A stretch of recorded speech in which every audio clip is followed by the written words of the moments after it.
druhé léto. Vysloužil jsem si husličku za a ta kačka byla kotlačka a to kuře krákoře běhá po dvoře. Náhlenka pláče doma v komoře. Když jsem já sloužil to třetí léto, vysloužil jsem si husličku za to. A ta husa chodí bosa a ta kačka byla kotlačka a to kuře krákoře běhá po dvoře. Náhlenka pláče doma v komoře. Když jsem já sloužil to čtvrté léto, vysloužil jsem si Petříka za to. A ten vepř jako peč a ta husa chodí bosa a ta kačka byla kotlačka a to kuře krákoře běhá po dvoře.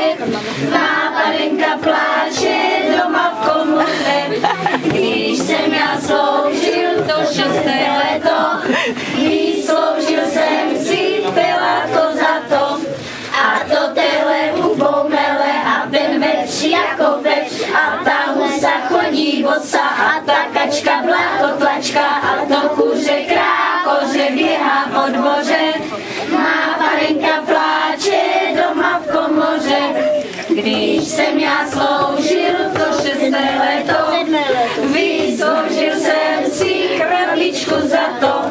A ta kráva mléko dává a to téhle hubou mele a ten vepř jako peč a ta husa chodí bosa a ta kačka byla kotlačka a to kuře krákoře běhá po dvoře. Nápadenka pláče doma v komoře. Když jsem já sloužil to sedmé léto, vysloužil jsem si botičky za to. A ty boty do roboty a ta kráva mléko dává a to téhle hubou mele a ten vepř jako peč a ta husa chodí bosa a ta kačka byla kotlačka a to kuře krákoře běhá po dvoře. Nápadenka pláče doma v komoře. A už neplač, Šári. Klap, klap, klap,